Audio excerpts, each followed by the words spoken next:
What is displacement? Displacement मतलब क्या कि कोई चीज एक जगह से दूसरी जगह पे जाएगी और उसको डायरेक्शन रहेगा तो कॉल्ड एज डिस्प्लेसमेंट, और डायरेक्शन अगर नहीं लेते तो it is called as distance, right?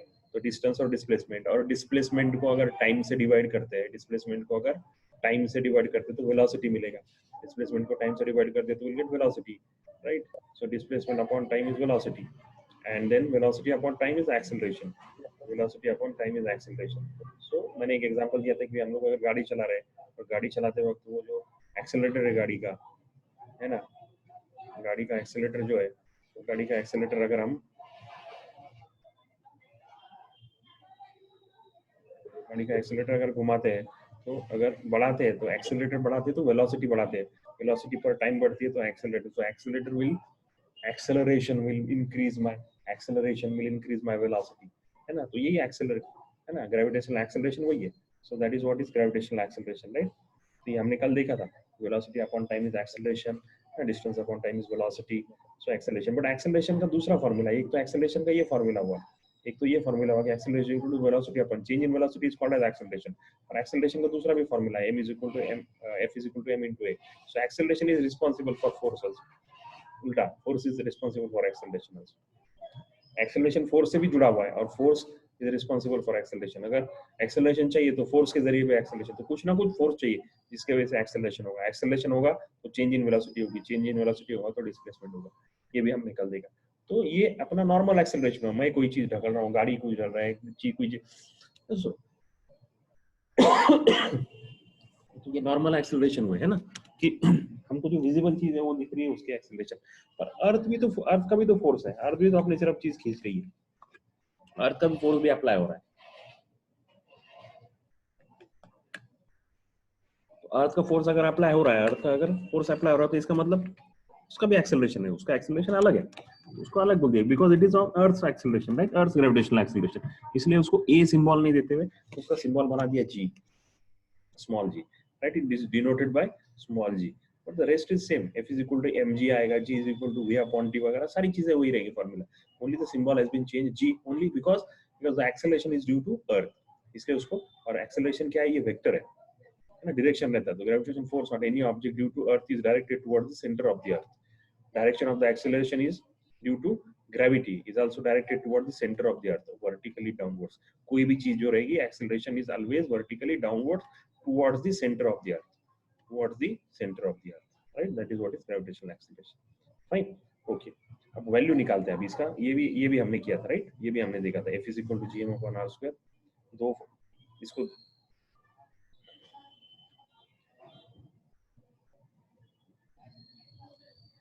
है ना, according to Newton's law F is equal to gm upon r square, और दूसरा लॉ न्यूटन सेकंड लॉ, ये ग्रेविटेशन, यूनिवर्सल ग्रेविटेशन लॉ के हिसाब से आया, F is equal to gm upon r square, है ना. दो लॉ है ना, यूनिवर्सल लॉ के हिसाब से एक फॉर्मूला आ रहा है F is equal to gm upon r square, और न्यूटन सेकंड लॉ के हिसाब से आ रहा है F is equal to mg.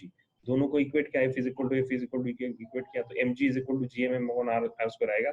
देखो है ना, mg दोनों फोर्स इक्वेट करेगा तो mg is equal to m g mm upon r square, और ये mm क्या हो जाएगा, फिर ये m और ये m क्या हो जाएगा, कट हो जाएगा. तो क्या बचेगा, g is equal to gm upon r square, right? gm upon r square, so g is equal to gm upon r square. This is the formula for gravitational acceleration. याद रखना पड़ेगा, this is the formula for gravitational acceleration. ठीक है, okay. Formula for gravity ये लिखते हैं हम लोग, अच्छे से लिखेंगे, है ना. Find out. अब इसकी कीमत कितनी है, अभी इसकी कीमत निकालने की. जी मतलब क्या, gravitation constant, capital G gravitation constant, उसकी कीमत है, हमने देखा था 6.67 into 10 to the power -11, है ना. जी की कीमत, मास ऑफ अर्थ कितना है, 6 into 10 to the power 24 kg, constant है, मालूम है ये. और आर, रेडियस ऑफ अर्थ भी मालूम है, 6.4 into 10 to the power 6 into square. अभी इसकी कीमत कैलकुलेट करके कितनी आ रही है, 9.77, मतलब करीब करीब 9.8. जी की वैल्यू हम लोग कितना लेते हैं, 9.8 on the surface of the earth. चलो पॉइंट लिखेंगे, value of ji on the surface of the earth. चलो टाइटल लिखो, इसको लिखेंगे अच्छे से.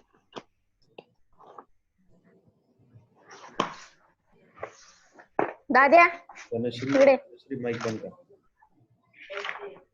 धनश्री प्लीज. हाँ, थैंक यू. चलो माइक और चलेगी बाहर, पता नहीं. चलो उसका कुछ प्रॉब्लम है, नेट का प्रॉब्लम है शायद।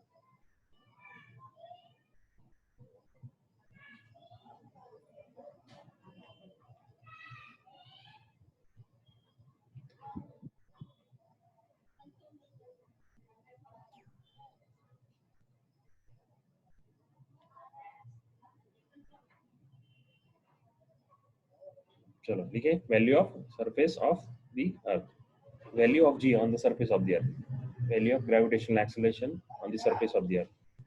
लिखा, आगे लिखो, इसके ये लिखने का by Newton's universal law of gravitation, we know that, ऐसे लिखने का by Newton's universal law of gravitation, पहला सेंटेंस लिखो by Newton's universal law of gravitation, इतना लिखे, दो डॉट करके छोड़ दो, दो डॉट लिखने के सिर्फ और छोड़ देने का, by Newton's universal law of gravitation, दो डॉट छोड़ देने का, उसके नीचे ये लिखने का F is equal to gmm upon r square, equation number 1। अच्छे से लिखना, अपने को 2 मार्क का सवाल आता है, वैल्यू ऑफ जी निकालो करके। चलो लिखो Newton's universal law of gravitation by universal लिखे, इसके बाद में F is equal to gmm upon r square, हो गया। फिर यहाँ लिखो बाय न्यूटन सेकंड लॉ, यहाँ पे सेंटेंस लिखने का by Newton second law, by Newton second law, दो डॉट करके छोड़ देने का, by Newton law second law F is equal to mg, equation number 2।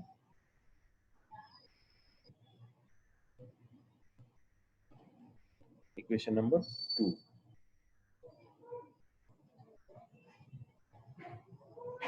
Equation number 2। अभी आगे नेक्स्ट लाइन में लिखने का फ्रॉम 3 and 4, नेक्स्ट लाइन में इसके नीचे लिखने का from 3 and 4 mg is equal to gmm upon r square, therefore लिखने का, therefore लिखते नेक्स्ट स्टेप में लिखने का, therefore from 3 and 4 mg is equal to g capital M small m upon r square. क्या कट किया अपने, स्मॉल m दोनों साइड से कट हो गया, क्या आ गया, g is equal to gm upon r square. This is the formula for, इसको ब्रैकेट बना के बिल्कुल बॉक्स बना के अच्छा लिखने का, इसको बाद में लिखने का, it is the formula for gravitational acceleration on surface of the earth, surface of the earth, on surface of the earth। Formula आ गया, अभी उसकी वैल्यू कैलकुलेट करनी है अपनी, वैल्यू पहले फॉर्मूला आ गया क्या, चलो आगे लिखने का substituting the values, next line में लिखने का सब्स्टिट्यूटिंग वैल्यूज, सब्स्टिट्यूटिंग वैल्यूज। अब लिखने का फिर सब्स्टिट्यूट वैल्यू लिखने का, जी की वैल्यू लिखने की, जी की अलग लिखने का, ये है ना, पहले वैल्यूज लिख लेने का, अपन गिवन लिखते हैं ना वैसा, गिवन लिख लेने का पहले, गिवन वैसा पहले लिखने का, चार चीज लिखते हैं ना अपन, लिखने का ग्रेविटेशनल पूरा लिखने का, gravitational constant is equal to g is equal to पूरा, है ना, इज इक्वल टू कितना 6.67 इंटू 10⁻11 और न्यूटन यूनिट के साथ, न्यूटन मीटर स्क्वायर, अपने को मालूम है इसका यूनिट क्या है, न्यूटन मीटर स्क्वायर पर केजी स्क्वायर, आपने देखा ही है ना, ग्रेविटेशनल कांस्टेंट का यूनिट न्यूटन मीटर स्क्वायर पर केजी स्क्वायर, ठीक है।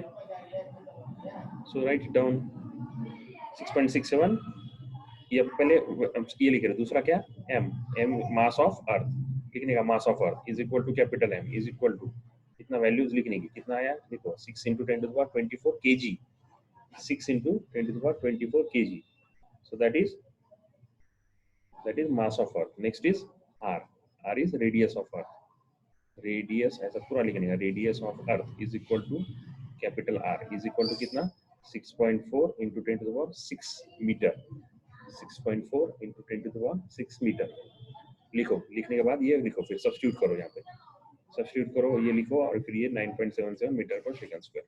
अब ये कैलकुलेशन करते आएंगे कि मैं करके दिखाऊं कैसा आएगा, देखो चलो पहले यहाँ तक तो लिखो, मैं कैलकुलेशन बताता हूँ।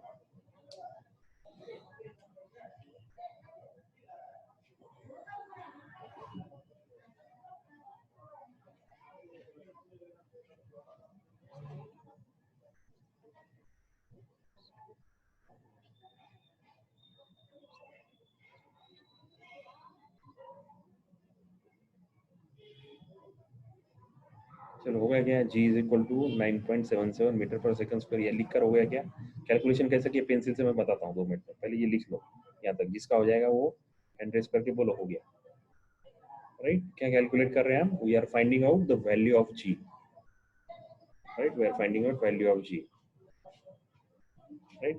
6.67 into 10 to the power minus 11 into 6 into 10 to the power 24 upon 6.4 into 10 to the power 6 और उसका स्क्वायर।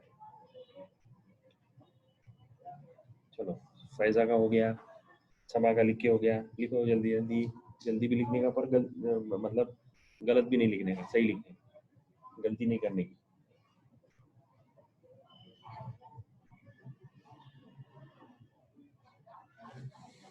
माइक का हो गया, सानिया का हो गया, मलिया का हो गया, धनश्री का बाकी है। Right it down.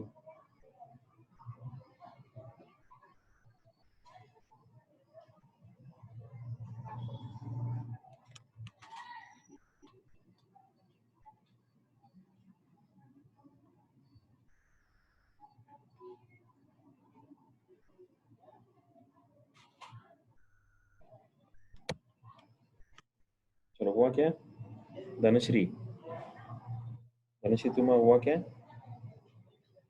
चलो सो अभी कैसा करेंगे इसको सॉल्व, देखो ये 10 रेस टू, पहले क्या करने का, ये ऐसे प्रॉब्लम जब आते हैं तो 10 रेस टू अलग कर लेने का, पहले 10 रेस टू 11, 10 रेस टू 24 है ना, ये अलग, और ये 10 रेस टू 12, 6 और 6 का स्क्वायर 12 हो गया, बराबर। तो कितना हो गया देखो, 10 रेस टू माइनस 11, फिर उसके बाद माइनस 11 के बाद प्लस 24 है ना, बेस सेम है, इंडेक्स की एडिशन होगी प्लस 24, और ये नीचे का प्लस 12, 6 12 हो गया, नीचे प्लस 12 है, ऊपर आएगा तो माइनस 12 हो जाएगा, so that is minus 11 minus 12 minus 23 और माइनस, तो 10 रेस टू 1 आ गया ये, देखो, और बाकी सब सेम है 6.67, तो ये मैं वैसे ही लिखूंगा, नेक्स्ट स्टेप में क्या लिखूंगा समझने के लिए, 6.67 है ना इंटू 6 बराबर 10 रेस टू चला गया अपॉन अपॉन 6.4 और उसका स्क्वायर है, मतलब 2 बार 6.4, 6.4 इंटू 6.4 इंटू 10 रेस टू 1 बराबर ना, इंटू 10 रेस टू 1। अभी देखो करो कैलकुलेट, ये 6.7 को 6 से मल्टीप्लाई करने का, फिर उसको एक बार 6.4 से डिवाइड करने का, 6.4 से डिवाइड करने का, जैसा भी है वो आएगा उतना आंसर 9.77 आएगा आंसर। 10 वो इंटू 10 रेस टू 1, तो 10 से मल्टीप्लाई करेंगे, इसका आंसर कितना आएगा, सिर्फ इसका, ये इसका आंसर कितना आएगा, सिर्फ 0.977 आएगा, 0.977, और उसको कितने से मल्टीप्लाई, ये 10 रेस टू 1 मतलब 10 से मल्टीप्लाई, इसको 10 से मल्टीप्लाई करेंगे तो कितना हो जाएगा, ये 9.77, सो दिस इज 9.77 मीटर पर सेकंड स्क्वायर। क्या ये value of ji on surface of the earth, value of ji on the surface of the earth, earth जो है अर्थ के सरफेस पे, value of ji on the surface of the earth, right. Capital M क्या है, capital M हमने बोला, capital M क्या, mass of earth, capital R radius of earth, small M mass of object जो surface के ऊपर है उसको, है ना, जैसा एप्पल बोलो पेन, इसके ऊपर निकालने का अपने को जी की वैल्यू कितनी आती, फाइन। इसका मतलब it does not depend on the properties of the object, इसका मतलब सबके लिए एम है कि स्मॉल एम तो चला गया, कट ही होगा ना, तो जी में एम है ही नहीं, तो जी सबके ऊपर सेम है ना, ग्रेविटेशनल अट्रैक्शन हर चीज के ऊपर सेम है, अलग अलग नहीं है उसका अट्रैक्शन, ग्रेविटेशनल एक्सेलरेशन जो है, फोर्स अलग अलग हो सकता है, फोर्स अलग चीज है, फोर्स में ये फोर्स का फॉर्मूला नहीं जी का, ग्रेविटी ग्रेविटेशनल एक्सेलरेशन हर चीज पे, अर्थ के ऊपर जितनी चीज सरफेस के ऊपर पड़ा, सरफेस के ऊपर जितनी भी अर्थ पे जितनी भी चीज है, पेन से ले लो, पेंसिल ले लो, आदमी ले लो, पत्थर ले लो, है ना, गाड़ी ले लो, ट्रक लो, बुलडोजर, जो भी सब, बड़े से बड़ा पत्थर पहाड़ ले लो, सारों के ऊपर ग्रेविटेशनल एक्सेलरेशन, फोर्स नहीं, ग्रेविटेशनल एक्सेलरेशन सेम है। क्यों? क्योंकि वो उसके मास कुछ है ही नहीं उसके ऊपर, मास भी नहीं, एरिया भी नहीं, कुछ नहीं, कुछ भी रहो, बड़ा बड़ा पहाड़ एकदम पत्थर, एक बहुत बड़ा पहाड़ पूरा सह्याद्री पर्वत, अनेक छोटा सा पत्थर, दोनों के ऊपर gravitational acceleration same, same force अलग आएगा, ग्रेविटेशनल एक्सेलरेशन सेम रहेगा अगर वो अर्थ सरफेस पे है, ठीक है, ओके फाइन। तो ये एक पॉइंट अच्छे से अपना कवर हुआ, that is the value of G. Now next, ये तीन है, variation in value of G, variation in value of G मतलब तीन है, एक ऊपर अब sir earth change, height change along the surface, height और डेप्थ, ऐसे तीन है, ये तीन को अपन देखते हैं, है ना। ये 3 को देखते हैं तो मैं वो अभी मैं थोड़ा सा अलग इससे देखेंगे अपन इसको। मैंने ये है 11th का क्लास में, 11th की क्लास में मेरे पास लेके देखता मैं। 2 मिनट रुको, फिर मैं उसको देख के बताता हूँ। 11th की क्लास में ये लिया था मैंने, तो अगर है तो 2 मिनट में बता देता हूँ। नहीं फिर अभी 2 मिनट रुको, है ना, डाउनलोड करता हूँ इसको, मेल पे होगा। कैसे गया?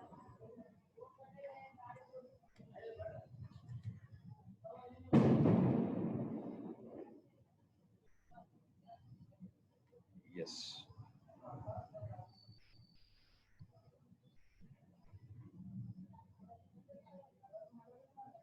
ये 11th का है, ये तुम्हारा नहीं है, 11th का है। देखो इसका मतलब कितना सेम 11th का चैप्टर है, मैं बताता हूँ 11th में क्या क्या पढ़ने वाले हैं अपन। मतलब 10th में अगर अच्छे से पढ़ लेंगे तो 11th का एक चैप्टर इधर ही तुम्हारा पूरा होगा। 11th का ये है, तुम्हारा नहीं है, वापस बोलो। देखो 11th में क्या क्या पढ़ने का, देखो क्या क्या पॉइंट है। इंट्रोडक्शन है तुम्हारा भी बराबर ना, केपलर्स लॉ है, यूनिवर्सल लॉ ऑफ ग्रेविटेशन है, उसके बाद में एक्सेलरेशन ड्यू टू ग्रेविटी है, और वेरिएशन इन जी। छठा पॉइंट देखो, ये अभी अपने को देखो, हाइट डेप्थ ऑफ सरफेस पे, है ना। चलो देखते हैं, height above the earth surface, वही पॉइंट देखने का ना। डेप्थ और लैटिट्यूड वो इसमें थोड़ा सा ज्यादा है सिर्फ। देखो ये G M upon R square earth है, ये सिर्फ ये फिगर में तुमको दिखाने की, बाकी नहीं। अब अर्थ पे से अगर ये ऑब्जेक्ट यहाँ पे है तो ये रेडियस आर है और मास एम है। 10th का है कि 11th का है?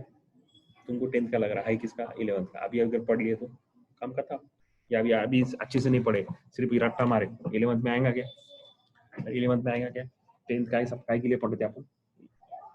हाँ, डॉक्टर इंजीनियर बनने का तो 10th अच्छे से पढ़ाई करनी है, अच्छा कुछ बनने का तो 10th की पढ़ाई बहुत जरूरी है, और अच्छे से पढ़ना मतलब। अर्थ है, रेडियस है, मास है ना। वो ऑब्जेक्ट अगर हाइट पे लेके गए, ज्यादा हाइट पे, एच पे, तो क्या हो? ग्रेविटेशनल एक्सेलरेशन क्या होता है? ग्रेविटेशनल एक्सेलरेशन क्या होता है? कम हो जाता है। हाइट पे अगर लेकर गए तो ग्रेविटेशनल एक्सेलरेशन क्या होता है? कम हो जाता है। अगर हाइट पे लेकर गए तो ग्रेविटेशनल एक्सेलरेशन क्या होता है? कम होता है, राइट। या ऑर्बिट में घूमेगा बाहर तो उसका क्या होगा? वो दैट इज उसका ग्रेविटेशनल एक्सेलरेशन कम होगा। अब देखते हैं ग्रेविटेशनल, तुम्हारी किताब में क्या लिखे वो देखते हैं, है ना। आपकी किताब में हाइट पे अगर लेकर गए तो देखो, change with height. As we go above the earth surface, the value of the r in equation 5 increases.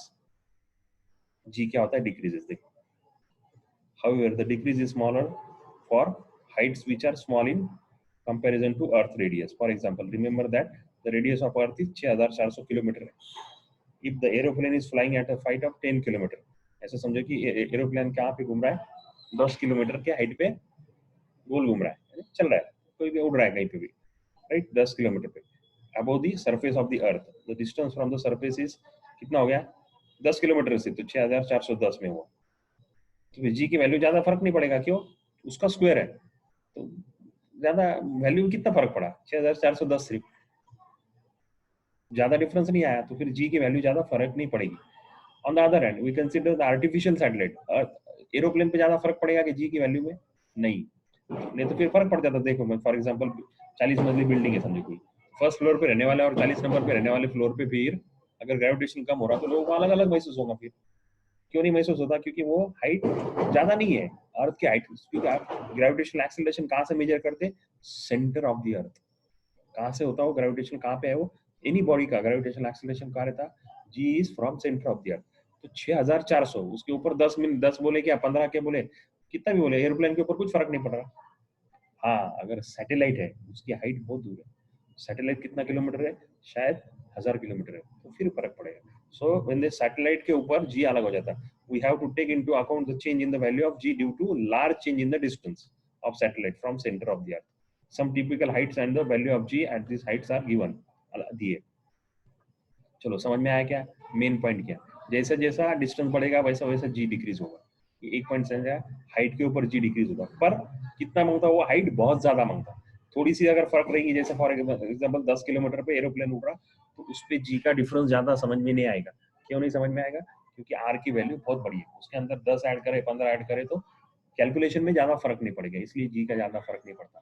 पर अगर सैटेलाइट का है तो फर्क पड़ेगा। सो दो बात, चेंज इन हाइट हो गया, अभी बी हो गया, ये बाद में पढ़ते हैं। अभी तीसरा क्या है? डेप्थ। पहले डेप्थ देख लेते हैं। डेप्थ भी किधर जाने का आपने को? इधर जाने का डेप्थ। ये हो गया। इसका फॉर्मूला है, वो तुमको फॉर्मूला 11th में पड़ेगा अपने लिए। ये फॉर्मूला सब कैलकुलेशन, ये सारे कैलकुलेशन जो है वो 11th का है। फिर वो क्यों कैसा कम होता वगैरह और कितना कम होता हाइट के हिसाब से, वो फॉर्मूला है उसका। अब ये डेप्थ की वजह से देखते हैं। ये देखो, ये अर्थ है ना, रेडियस है, अर्थ है, radius right, radius of earth, mass of अर्थ। क्या कर दिए? अंदर चले गए डेप्थ, अर्थ के अंदर चले गए। अर्थ के अंदर डेप्थ गए तो कितना डी, तो क्या होगा? ग्रेविटेशनल एक्सेलरेशन कम होगा। क्यों? क्योंकि रेडियस कम होगा, है ना। हाँ, मास कम हो जाएगा, जी एम। मास, अर्थ का मास भी कम हो जाएगा ना, क्योंकि उतना ऊपर का पोर्शन देखो कट हो गया, उतना पोर्शन कट होगा तो अर्थ का मास भी कम हो गया। और अर्थ का मास बहुत है ना, किसके हिसाब से? रेडियस के हिसाब से मास बहुत ज्यादा है, तो मास कम हो गया। मास कम हो गया तो ग्रेविटेशनल एक्सेलरेशन भी कम हो जाएगा। तो इसका मतलब क्या है? तुम अगर डेप्थ ऊपर नीचे जाओ या ऊपर जाओ अर्थ के सरफेस से, या तो नीचे भी गए, ये अर्थ का सरफेस है, अर्थ अर्थ का सरफेस है, सरफेस से ऊपर गए तो भी जी की वैल्यू क्या होती? कम होती। और डेप्थ नीचे आए तो भी जी की वैल्यू क्या होती? कम होती। ये एक पॉइंट हुआ। पर थोड़ा सा डिस्टेंस अगर गए ऊपर तो जी की वैल्यू ज्यादा फर्क नहीं पड़ती, और थोड़ा सा डिस्टेंस अगर अंदर आए तो जी की वैल्यू ज्यादा फर्क नहीं पड़ता, फर्क पड़ता है पर ज्यादा फर्क नहीं पड़ता, right. So gravitational acceleration decreases with increase in height and it also decreases with depth. अंदर जाएंगे तो the value of g also changes, right? Value of G also changes. If we go inside the earth, the value of R in equation 5 decreases. One would think that the value of G should increase as per the formula. However, the part of earth which is contributes toward the gravitational force by the all object also decreases, which means that value of M कम होगा, उसके वजह से G कम होगा। Depth में काय की वजह से कम हो रहा? M कम हो रहा, इसलिए G कम हो रहा। सो नीचे भी गए तो जी कम होगा, ऊपर भी गए तो शॉर्ट पे हाइट में भी ग्रेविटेशनल एक्सेलरेशन कम होगा, डेप्थ में भी ग्रेविटेशनल एक्सेलरेशन कम होगा, है ना। Value as the value of g decreases as we go deep inside the earth. दो पॉइंट हुए, डेप्थ का भी हुआ और हाइट का भी हुआ। ये तुम लिखेंगे, राइट, इसको लिखेंगे, पूरा के पूरा नहीं लिखने का, समझ में आया, सिर्फ एक सेंटेंस लिखने का, ज्यादा नहीं। जो भी एक सेंटेंस जो इंपॉर्टेंट सेंटेंस है उतना लिखना है, बाकी नहीं लिखना। So that is height and, right.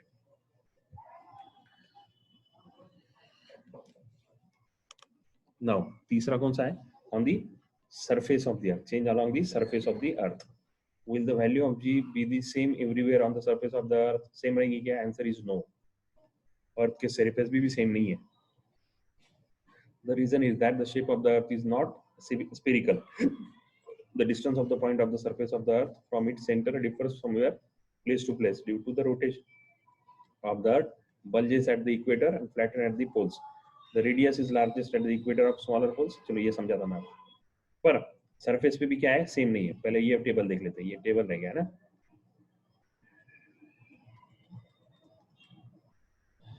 Surface of the earth, height कितनी? 0। ग्रेविटेशनल एक्सेलरेशन कितना रहेगा? 9.8। माउंट एवरेस्ट, हाइट कितनी है? 8.8 किलोमीटर है। ज्यादा फर्क पड़ा क्या? कुछ नहीं। जी कितना रहेगा? 9.8। Maximum height reached by man made balloon, नहीं क्या हवा में बलून लेके जाते तो 36 किलोमीटर तक गया था इंसान, तो वो मैन मेड बलून जी कितना होगा? 9.77। Height of typical weather satellite 400 kilometre रहता है सैटेलाइट, है ना, वेदर सैटेलाइट, तो फिर जी कितना होगा? 8.7, कम हो गया देखो। Height of communication satellite 35,700 kilometre दूर, अर्थ से 35,700 किलोमीटर दूर भेजना पड़ रहा कम्युनिकेशन सैटेलाइट को, इतना दूर भेजना पड़ता है अर्थ से, रेडियस पूरा उसके बाहर। ये कैलकुलेशन हमको 11th में करने की, कितना गया, कैसा गया, क्या सारी चीजें। तो जी कितना है देखो, इतना सा रह गया 0.025। जैसे जैसे हाइट बढ़ रही है देखो, जैसे जैसे हाइट बढ़ रही है, जैसे जैसे हाइट बढ़ रही है वैसा वैसा, जैसे जैसे हाइट बढ़ रही है वैसा वैसा, वैसा वैसा जी की वैल्यू कम हो रही है। बराबर क्या? देखो here height is increasing, the value of g is decreasing, but the decrease is very small for small heights. छोटी हाइट है, कम हाइट है तो फर्क ज्यादा नहीं है. हाइट बहुत ज्यादा है तो फिर g भी बहुत कम है. So this must be understood. एक हो गया हाइट का. अभी देखने का अपने को अर्थ का सरफेस पे. सरफेस पे क्या आता है वो भी एक अच्छे से अभी देख लेते हैं अपन सरफेस पे भी. तो वो कुछ वीडियो है क्या देखता मैं, है ना.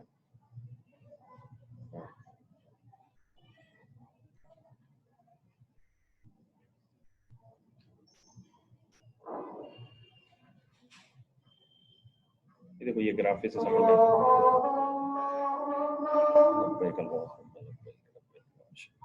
ये जो अर्थ सरफेस है, ये अर्थ का सरफेस क्या है, इधर जाएंगे तो भी ग्रेविटेशनल एक्सीलरेशन कम होगा, इधर जाएंगे तो भी कम होगा. अर्थ के सेंटर पे आ जाएंगे तो ग्रेविटेशनल एक्सीलरेशन 0 हो जाएगा.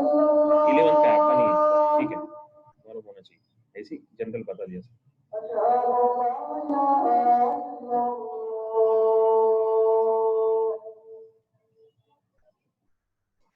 नहीं कल दिखाऊंगा इसको, कल सरफेस का है ना, कल दिखाता.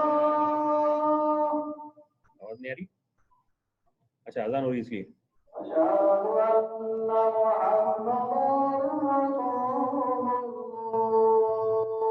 ठीक है.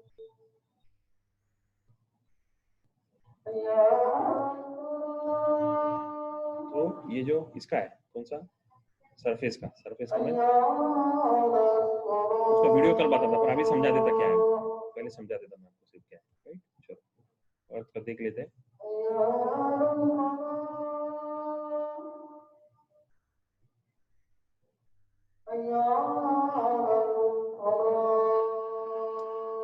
मैं निकाल रहा हूँ अर्थ को ड्रॉ करेंगे.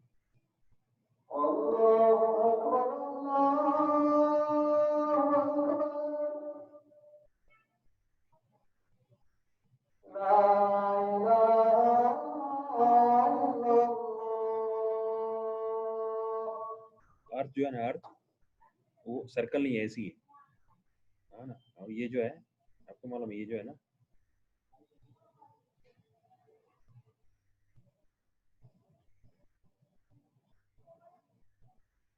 ये जो दिख रहा है ये क्या है,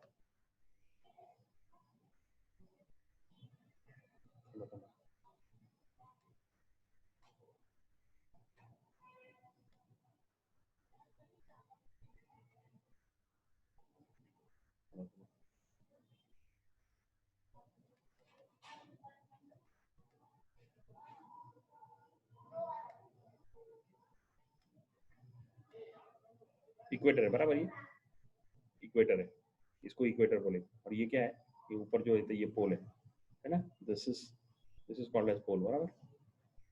this is called as north pole, ऊपर वाला जो रहता है this is called as north pole, right, pole. So this is called as north pole, this is called as south pole. और ये बीच वाली लाइन जो रहती है इसको क्या बोलते हैं, ये बीच वाली स्ट्रेट लाइन रहेगी ना, तो सर्कल अपने को सर्कल दिखेगा ना, गोल घूमेगा तो उसके ऊपर circle. This is called as equator, है ना. This is called as equator, north pole south pole equator, north pole south pole equator. अभी 1 मिनट में बंद होगा तो जल्दी से लॉग इन करने का, ठीक है. North pole south pole and equator. तो नॉर्थ पोल और साउथ पोल पे क्या होता है एक्चुअली, यहाँ पे इस तरह से ये शेप चेंज होने की वजह से ग्रेविटेशनल एक्सीलरेशन जी पूरे सरफेस पे सेम नहीं है, अलग अलग है. वो अलग कैसा है, किधर ज्यादा है किधर कम है, वो अपने को देखेंगे. पहली बात, सरफेस पे ग्रेविटेशनल एक्सीलरेशन अर्थ के सेम नहीं है. It is not same. क्यों? Because the earth is not sphere. वो क्या है, थोड़ा सा शेप उसका अलग है, एक शेप है थोड़ा सा, राइट. बीच वाली लाइन को क्या बोलते हैं, इक्वेटर बोलते हैं. और वो ऊपर वाला जो पोल रहेगा उसको नॉर्थ पोल बोलेंगे, साउथ पोल बोलेंगे. तो कहीं तो भी कम है और कहीं तो भी ज्यादा है. तो